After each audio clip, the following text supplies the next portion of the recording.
global CXforum audience today. Welcome to our today's webinar. Today we will talk about how Stockmann takes action on customer emotions to improve CX. As always, it's very nice to have global audience, and it's always very exciting to know that where is our audience from today. I know that we have a lot of people from the Nordic countries, but we also have from the States and even from Australia. So let's see who is here already today. I'm sending greetings from Finland, and please write on the chat, where are you sending us greetings from? And hi, Harri, as well. Where are you sending us greetings from? Finland as well, based in Helsinki. That's nice. Hey, good morning, Noam. Greetings back to Israel, Barcelona, Spain, South Africa, Bangladesh, Poland, Scotland, London, Barcelona, Tallinn, Estonia. Super cool. A lot of answers coming in here in the chat. And with this, it's great to go forward and say to everyone all around the world, happy CX Day. Today is a CX Day. Let's enjoy it. And I would like to say applause to everyone who's here, because you are heroes. You are front runners of such an important topic and area as customer experience. And I'm so happy that you all care about people, and this is super important in the nowadays world. So applause to everybody here. And congratulations. And with this said, let's move forward since our time is limited as well. So let's move forward with housekeeping. I am Eveli. Many of you know me already. Eveli Kaasiku. I am at my everyday work. I'm CMO at Feedbackly, but I'm also hosting webinars here at CXforum. And also today with me, I have Harri Nieminen, Head of Customer Experience and Insight at Stockmann. I already said hello to you, Harri, but one more time, hello and welcome here. Happy to be here. Nice. And before I free the stage to Harri, then we will do some introductions, thank our partners, and after, and then we have Harri's presentation. Harri has maybe about 20 minutes for the presentation, and after this we have very nice time still for all the questions and answers. So whenever you have a question in your mind, please write it on chat so that we can then take and start tackling all the questions after Harri's presentation. And also, as always, also this webinar is recorded so that you can share it with your colleagues, and everyone will receive a recording of this webinar on your email afterward. And actually, before we move forward, I have 2 questions also to you, our dear audience. And since our today's topic is about emotional experience, and emotional experience is a fairly new topic in the CX area, then I have a question: that is your business already measuring emotional experience? 3 options are there. Please see the poll and pick your answer. It's exciting to see. We will check this poll answers very shortly as well. And then I have the next question that is very important for me and Harri to know: that what would you most like to learn today? So the options are: how to measure customers' emotional experience, practical examples of using emotion and data, how emotional feedback is different, who measuring emotional experience is for, and everything mentioned above. So please pick your answers there as well. And we will right now move forward. We'll come back to checking the poll very shortly. And while you're answering the poll and poll questions, and while people are still joining us, then, and before I free the stage to Harri, then I would like to quickly go through the so-called formal part. And tell just 2 sentences about CXforum and thank our partners. Many of you definitely know CXforum already, but for those who don't know yet, then this webinar is organized by CXforum, and CXforum is a global customer experience professionals network built by passionate CX professionals for other CX and marketing professionals, just like you all here. And we are non-profit. Our goal is to share CX knowledge and spark great discussions to help businesses create happier customers all around the world. And in addition to webinars, we also provide CX training, to reports, and to much more. But when it comes to webinars, then I would like to invite you all to contact us if you would like to speak at the CXforum webinar, or if you know a great person who could speak or who you would like to hear, maybe a great company in mind who you would like to hear that how they have organized or built their CX program. All ideas are very welcome. Please write your ideas at hello@cxforum.io via email or via website as well. It's of course possible. But yeah, as said, great things are not possible without great partners. So first I would like to thank CarePage.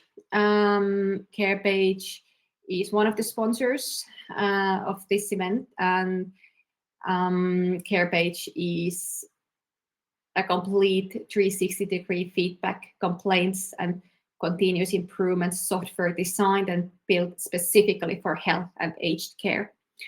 And then the second sponsor, of course, is Feedbackly, and Feedbackly is feedback management platform, as the name basically says as well.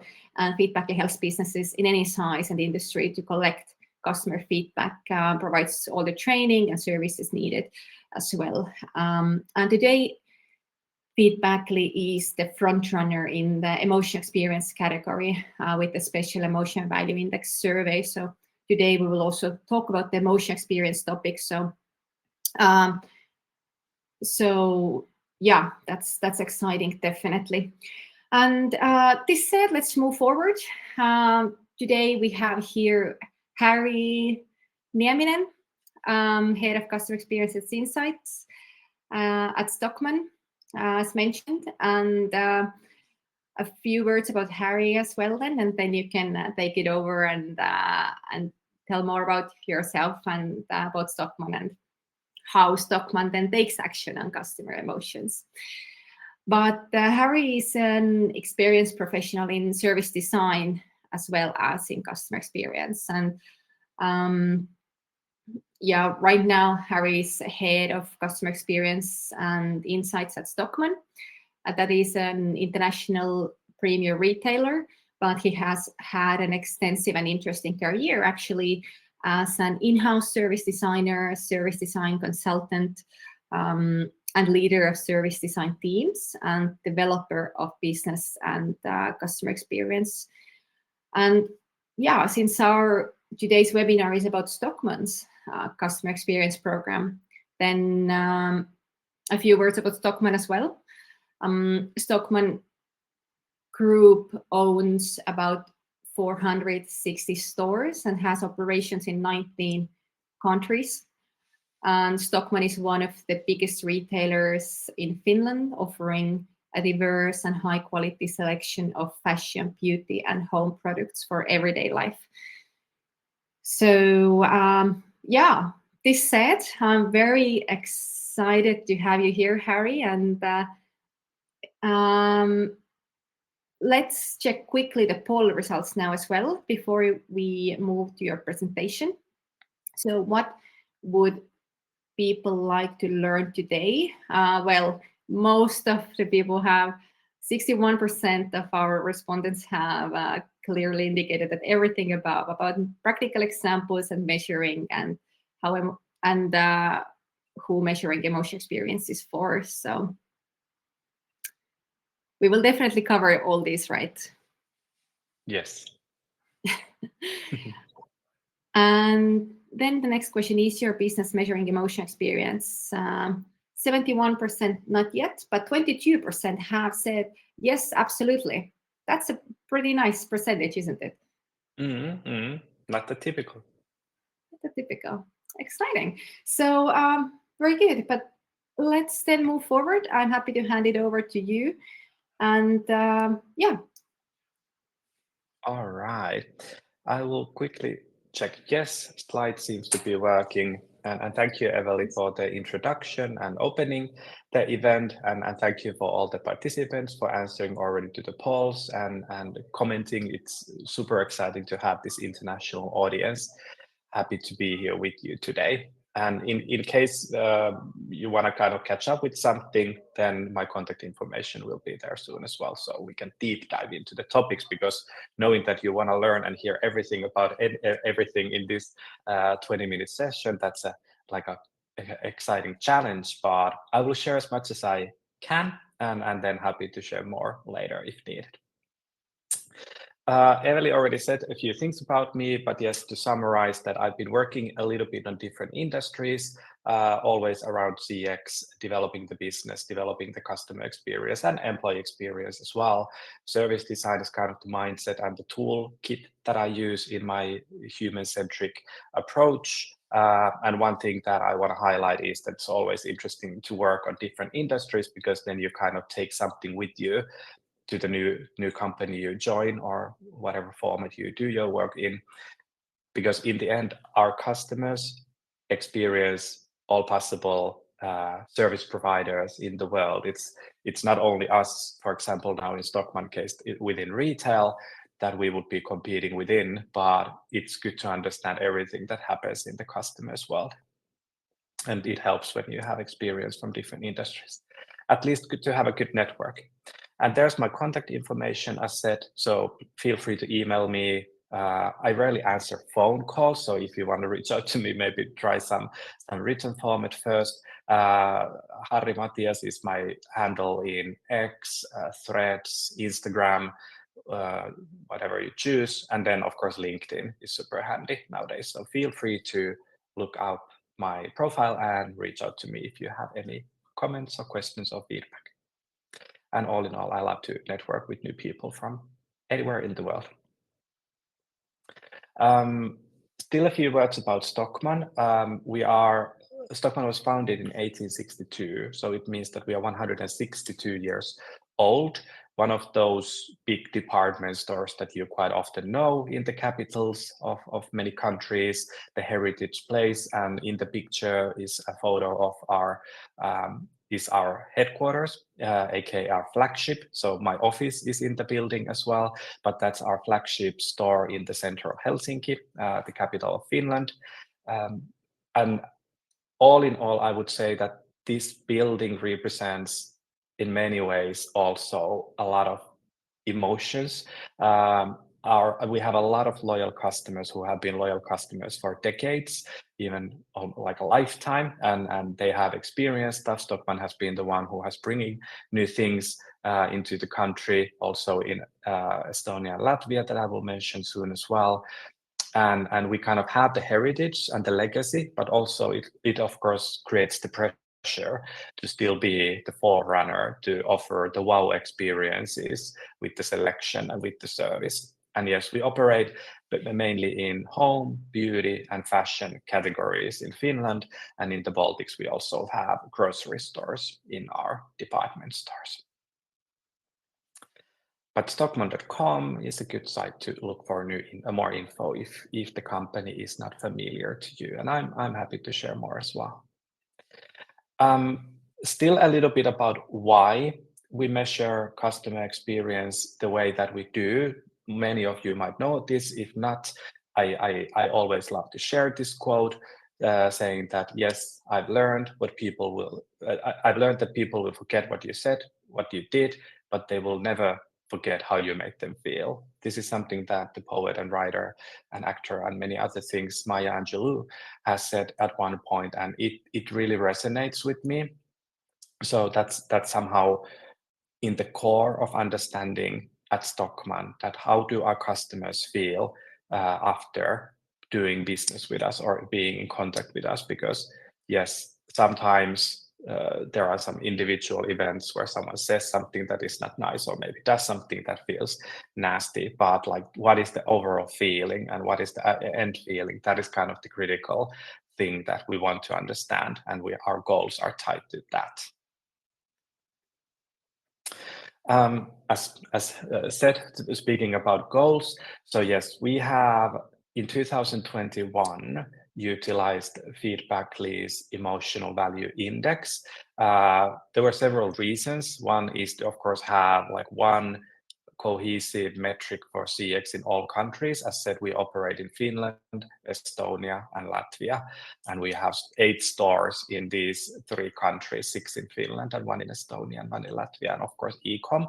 So we wanted to have a metric that we can use in all channels, all countries, all touch points, because otherwise, if you have too many metrics, then it makes it quite difficult to follow and implement the metric in the organization. For us, it's very important that our metric is relevant and actionable, and I will share you a few examples about that how do we act on the learnings that we get from the measuring, because I have said a million times in all different contact forums that the most important thing after measuring is doing something with the stuff that you learn. Because if you only measure and you don't act on it, then it's like you're just burdening your customers with unnecessary surveys and questionnaires.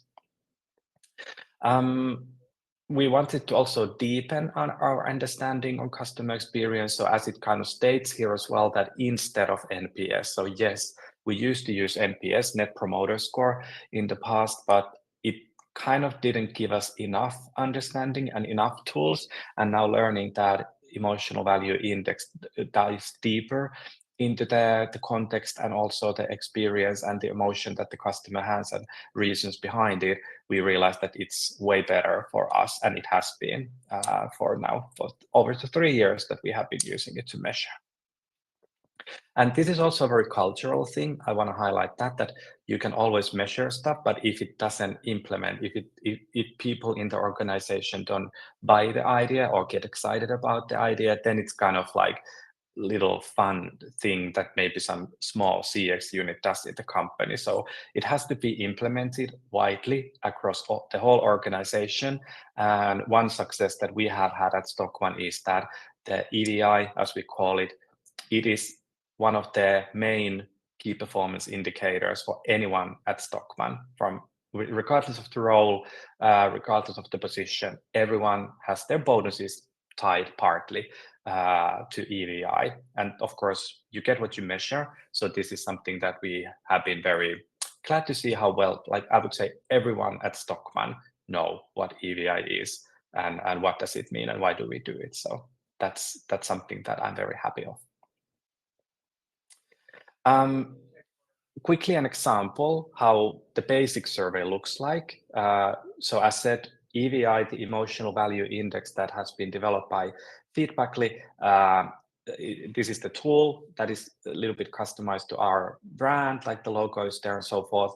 But for example, the colorful wheel of emotions, that's something that we have in a identical way in all surveys that we do in all countries in several languages. So we always start by asking a little bit, the phrasing depends a little bit on the context. So for example, this one is so-called after sales survey. So when our customer makes a purchase today in the department store in brick and mortar, then they get this survey tomorrow, the next day in the morning. Assuming that they are a loyal customer and they have identified, because that is of course the only way in the department store that we know who has been shopping, and that way we are able to send the surveys to them. But at Stockmann we get a very big part, like let's say roughly 70% of our turnover comes from our loyal customers, so this nicely covers quite a big audience. But yes, there are several emotions, and we asked that, hey, what was the main feeling? How are you feeling now after visiting or calling or receiving a parcel? Then the customer chooses the emotion. Each emotion has a certain score that is not visible for the customer. So this is in a way a little bit less biased also, that you can just say that, hey, I feel joy, I feel I'm enthusiastic or something else. And then behind happens the calculation. And then we know the EVI score, which can be anything like NPS between -100 up to +100. Then a very important question is the second one, why this feeling? Because this is kind of the content that we definitely need to understand why people are feeling the way that they are feeling. And this is where we deep dive in several ways to understand what is driving the positive or the negative emotion. We have only a few other questions. The latest that we added was regarding some trainings that we've been now doing. So we asked that were people actively approached by our staff, simple yes or no. And this is already one example that is super interesting to us, that I have to check the numbers, that if customers say yes, that they were approached actively by our staff, our EVI is at the moment 84 in department store, which is very high, getting close to 100. If customers say no, that they were not approached by our staff, then the EVI is only 53. So this is something that we have been now using internally quite a lot, that it's very easy to understand and explain to our, for example, salespeople, that simply by actively approaching, we can help our customers and make them feel valued and notice them and recognize them. So these are kind of simple actions that we can take based on the measurement and based on analyzing the numbers in a few ways. Lastly, we ask, for example, the department, because of course we want to dedicate the feedbacks to the respective departments so they can learn how they are doing in more detailed level. A few more examples on the left side. There's like a screenshot from our live shopping event. So we host on monthly basis, usually several live shopping events where we have maybe our own professionals or some outsiders visiting and promoting, let's say, a new brand, a new collection, Christmas, or some other theme. And there we basically share the feedback survey as a link. So we ask people that, hey, can you please click the link, give us 2 minutes of your time and give us feedback. And we have learned so many good things, for example, that what kind of hosts, what kind of content people like or dislike. And then we can always develop further the concept. And they have been commercially also very successful. That has been very good.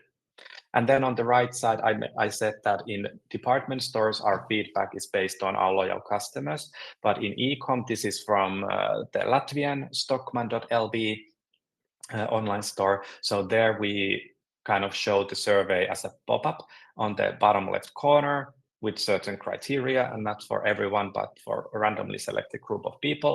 So in e-com, we actually also collect feedback from, let's say, consumers. So not all of them are Stockmann customers or Stockmann loyal customers, but in e-com, we also gain insight from consumers who are kind of considering to become Stockmann customers, and that's very good for us because, like always in retail, the consumer insight a little bit more tricky to get, even though you would have a good loyalty program in place, because harder to reach the ones who don't identify or don't register their visit.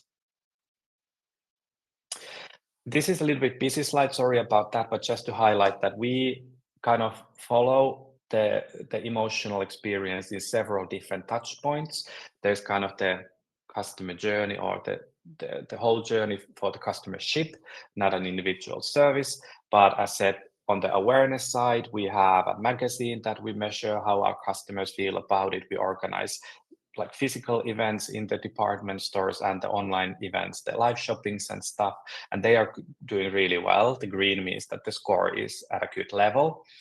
Then we have e-com measuring in pre-purchase and after purchase. And this is an interesting case as well, that our e-com pre-purchase, so before you buy anything, you just browse the selection, that EVI has been low due to several reasons. And we have been working heavily at Stockmann to fix those issues.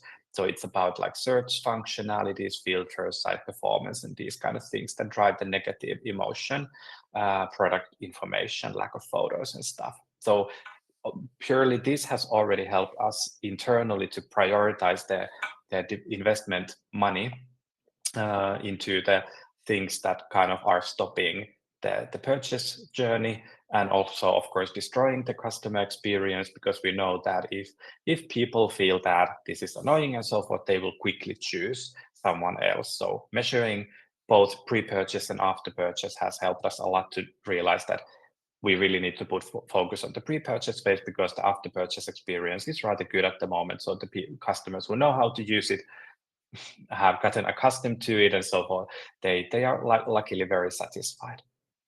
In the middle, DS, department store after sales, we measure it on store level. So every store is following their own. Within the stores, we have different kind of services, fashion advisory, home decoration, interior design, so forth. So we measure that experience as well. And then another case example I want to highlight is regarding after delivery. And that is the measuring that we do once you order something at stockmann.com or EE or LV. And then you get the parcel, you pick up the package from the mail office of like a locker, or the delivery company brings it to you. So after a few hours, we send you an after delivery survey.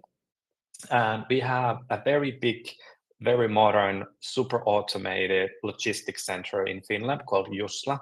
And their EVI is generally very good, because the orders go out quickly and everything goes smoothly and well, because the delivery speed is kind of one of the most critical issues that customers give us either positive or negative feedback about. But then the SFS, which means ship from store, that's kind of the tricky part, because it literally means that quite a big part of the stuff that we have on sale online are located in our stores. So everything is not in the logistics center. And we also don't want to limit the selection online by cutting away the department store selection, because it would cut away a lot of items and a lot of brands as well. So that's slower, as you can imagine, that a human gets the order, goes and picks it up, especially during sale when it might be the last piece.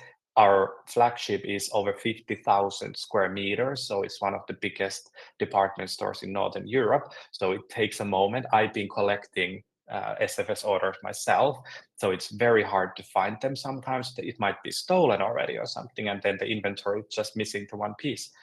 So SFS is something that we have put in a lot of focus on during the past 2 years. Carefully following the feedback nonstop. We measure the satisfaction to the speed and the packaging and the overall experience. And we have invested heavily in automation to make it faster. We have developed a process. And I would say again that even the department stores who at some point maybe felt that it's not their problem, because I work in the department store, I'm here to serve the customers that we have here.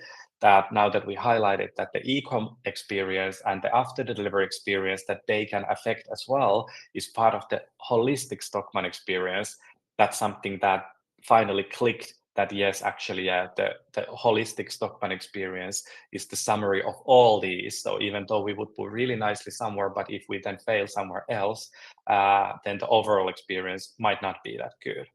So this has been we want to be very transparent about the results of all the measurings, and that's why we've been talking heavily about the SFS for department stores as well, because they can help to improve that. Customer happiness, aka our customer service, we have branded it internally to be called customer happiness, because that's what they want to serve. They want to make people happy after contacting them. And then the last one that we are, again, now based on the feedback and based on understanding how critical certain functionalities or lack of certain functionalities are for our customers, we are developing both the loyalty app and also the whole program. That is kind of like the cornerstone of our measuring in many ways. So that has been also super helpful, that we have been measuring how it goes in those touch points. This is my last slide. So soon we get to the Q&A, so you can ask me about anything. But I just quickly want to highlight that we have several ways to share the results within the company. One of them is like the overall customer journey dashboard, which is a tool that anyone at Stockmann can access. So they can see what is the division level EVI, they can see EVI for every single department store, they can see after delivery results and filter those, and there are like little graphs and so forth. So there are like so many ways for anyone in the company to actually see what is the situation and how we are doing. But then, of course, the high-level results are important, but I would say that not everyone is super interested every morning that how does the whole company do in other touch points as well. So that's why we also have the number 2, this kind of dynamic unit specific reports. So let's say our department store in Tallinn, quite a big part of the staff of course wants to know in detail how they are doing in their, let's say, women's fashion, men's fashion, grocery store. And that's okay, in my opinion, because that's also the thing that they can affect the most. They can think how to behave or how not to behave based on the feedback that our customers are giving. And then the third topic, we do use AI tools to analyze, especially the open feedback, the qualitative feedback. We get around 200,000 responses on a yearly level into our different surveys. So unfortunately, I wouldn't have time myself to read through all of that. So that's why we kind of use AI, and most likely, of course, use it even more in the future in a smart way to really analyze and understand what is driving the most positive feelings, what is driving the milder positive feelings, and of course also what is driving the negative feelings. So that is something that is incredibly important and valuable to us to understand that what is the reason behind the feeling. And to summarize, EVI is a score, it's a number that we follow, and it's the KPI, as I said in the beginning. But the most critical thing is how we call it in this kind of voice of customer mindset, that we listen, we analyze, and we act. And our customer promise in our strategy is a feeling that lasts. So I would say that emotional value measuring is like a bullseye for us, that how else would we validate that are we kind of delivering the promise that we have given to our customers to offer a feeling that lasts if we wouldn't be measuring the feeling.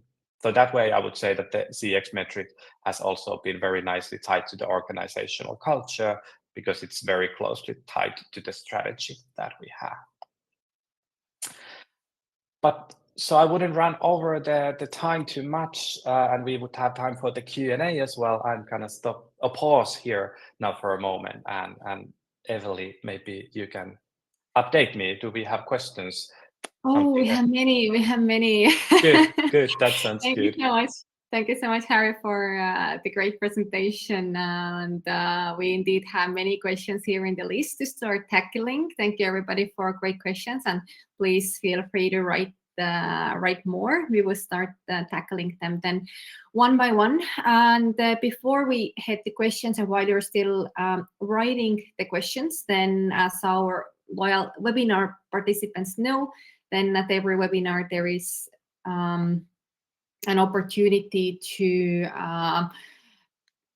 get some more free help or free resources to improve your CX program.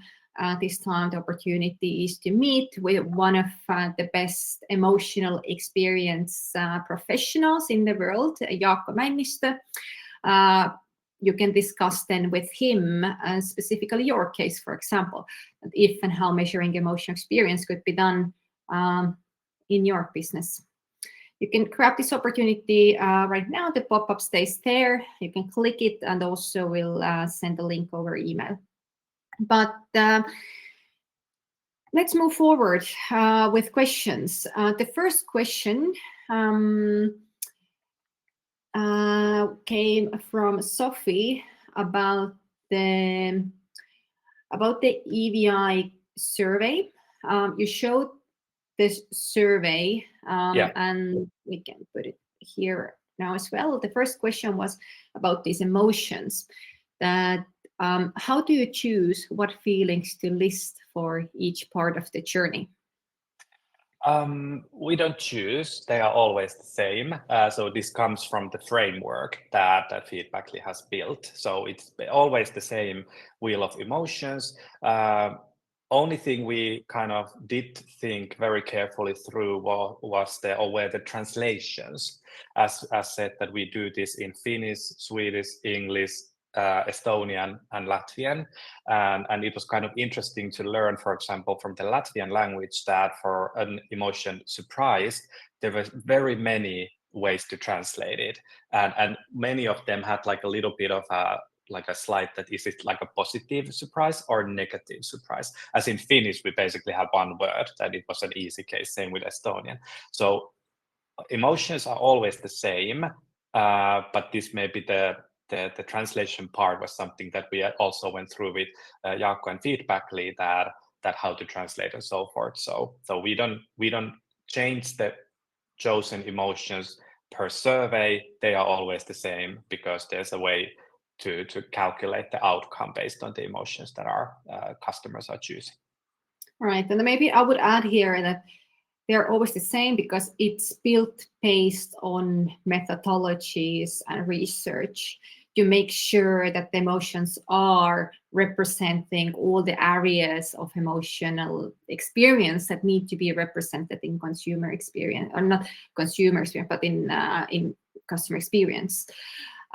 So that's framework that can be just taken into use in any business.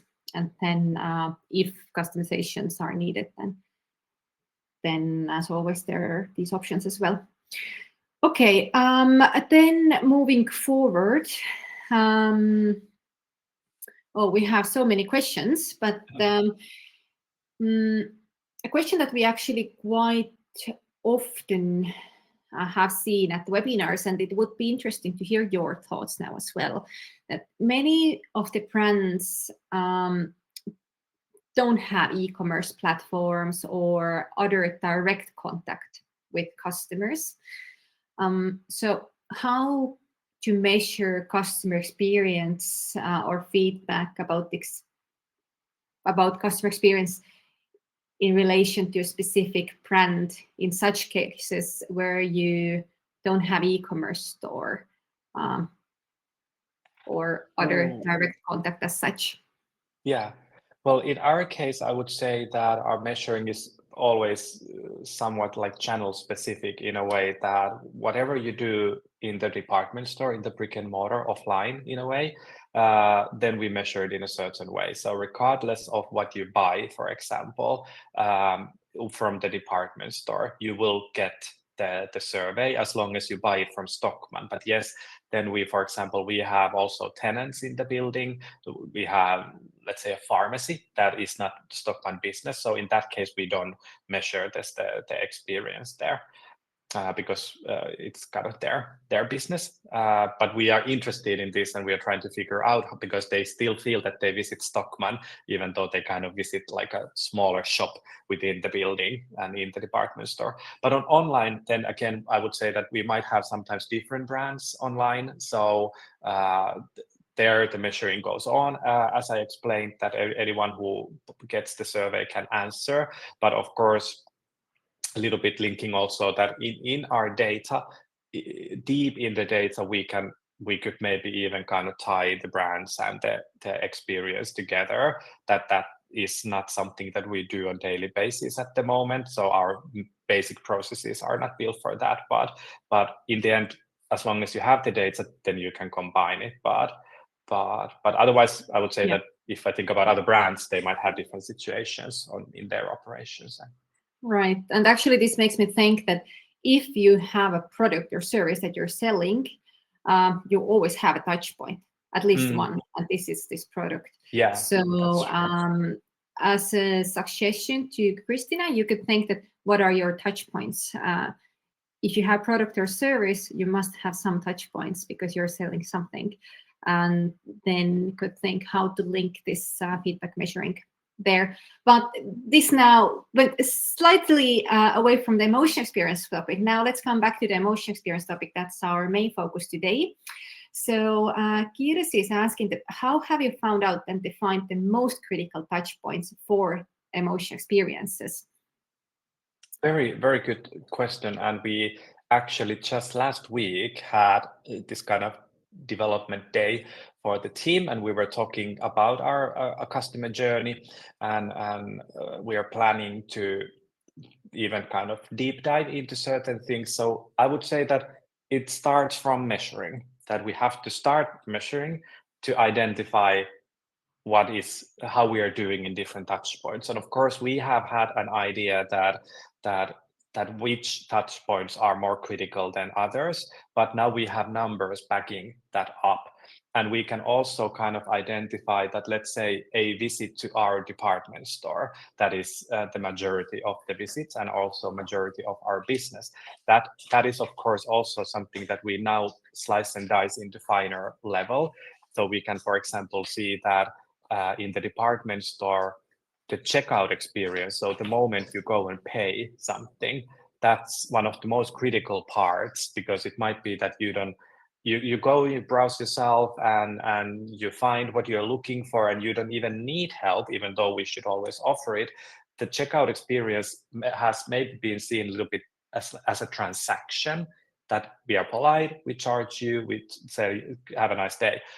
But we have realized that based on the feedback that it's a very critical touch point. So yes, of course, you can also always in advance kind of interview customers and deep dive into their world, but those are still hypotheses. And with the data and then the numbers to back up the hypothesis, we have identified which are the most critical parts, and put an effort in fixing those, especially, or improving, or keeping them at a high level, of course. Everything is not always fixing problems. Sometimes it's about keeping the good momentum going on. Mm-hmm. And well, this webinar is about taking action on emotional experience data or feedback. So Eva has asked a great question. How do you go from analyzing the data to implementing measures? How is this managed? Do you have processes? Could you please explain or bring an example of a process, how this feedback is actually implemented then? Yeah. Well, in short, I would say that it starts already from the phase when you are planning to implement a new way of measuring. So you have to make sure that everyone is on board. So it's not in a way that the CX team or some analytics team builds something cool and then tries to convince everyone that this is an interesting thing. So it starts from implementing the most important stakeholders, of course, the top management, and there are a lot of studies that show that the higher the kind of the emotional satisfaction, the better the business is doing. So for some people, you need more numbers, and for some, you need other facts. But to make sure that you are not building something that you have to sell afterwards, that would be maybe one of my advices. But all in all, I would say that we are in a place that every department store is very interested how they are doing, because they honestly want to deliver excellent customer experience and do good business. Same thing, even as I said, like our after delivery measuring, which means basically the logistics team who never see the customer in real life because they work in the logistics center or in the back office. They are super interested in following everything that happens in the customer satisfaction, because they also know that if they fail in their part, if the delivery experience is bad, customer will not order again from e-com as likely as they will if everything goes smoothly.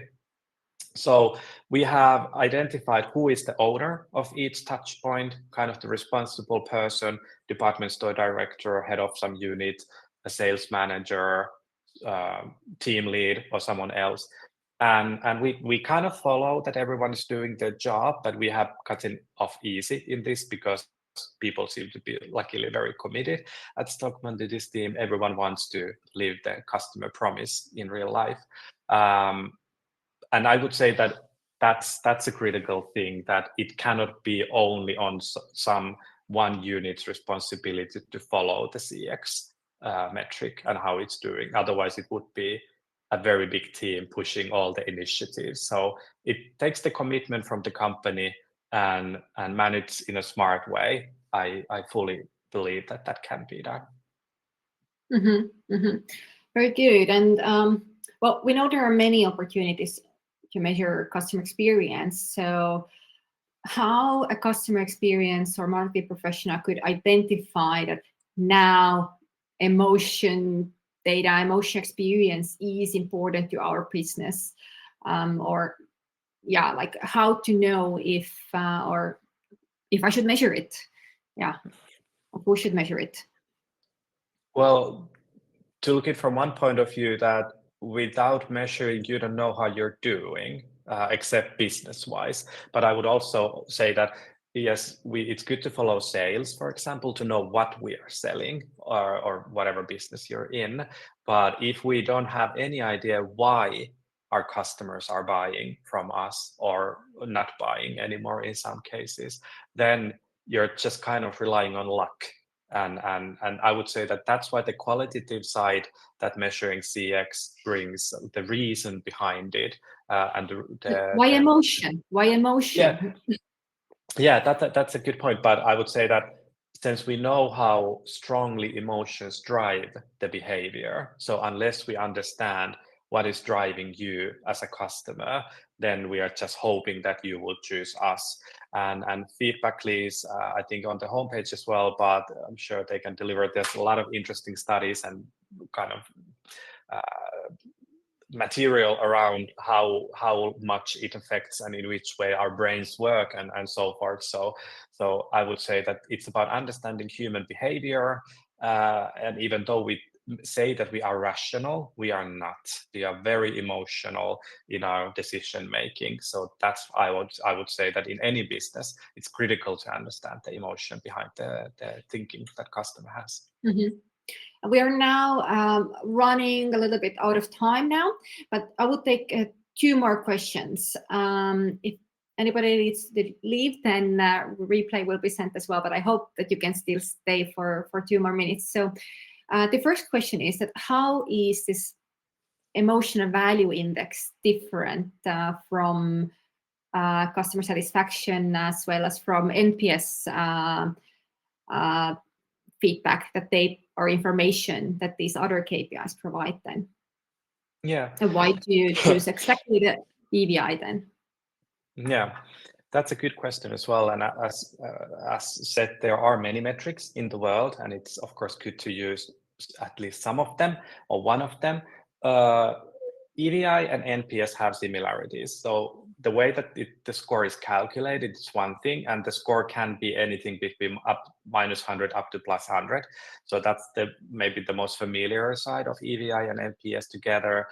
But in NPS, we ask that how willing you are to recommend, and that's a totally different question to ponder around as a person answering the survey than if someone asks me that, how did the visit make you feel, or how did making the purchase make you feel? And I would say that in our case, again, the answer to the why this feeling and what is the feeling, it's way more actionable, and it gives us way more insight, and it takes away in some ways also the cultural differences. We know that some nationalities are like less likely to recommend, and then the others are maybe too easy on their recommendation giving. So that's why NPS, even though it's a good in some cases, I would say that in our case, when we want to measure that are we delivering a feeling that lasts, that ties the emotion very close to our business. And I would say that EVI in our case answers also the question how satisfied the customer was, or how effortless it was to do the business. Sorry? And what about CSAT then? Yeah, I would say that.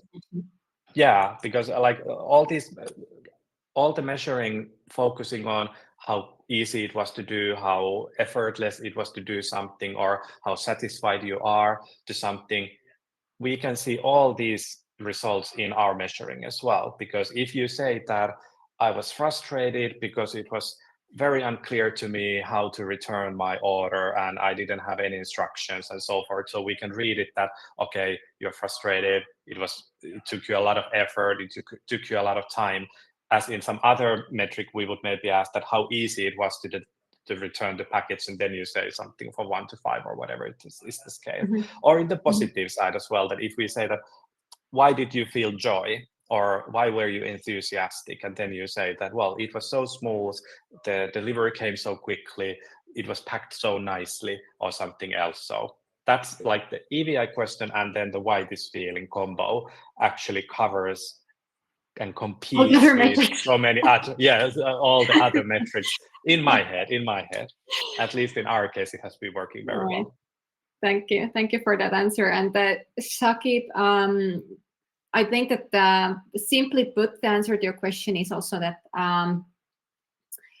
EDI gives more specific information. And actually, Harri, like we discussed before this webinar, I'd like to bring out this your thought actually that EDI shows different angles of these positive feelings or satisfaction. It's joy or enthusiasm, and also the negative part. It has several options there. It's not only satisfaction. It goes into more narrow level, and actually that's what you want to know, because then this level of positive feeling or level of negative feeling actually has a big difference on the outcome, how that customer takes action, if it converts or not, and how loyal it is or not.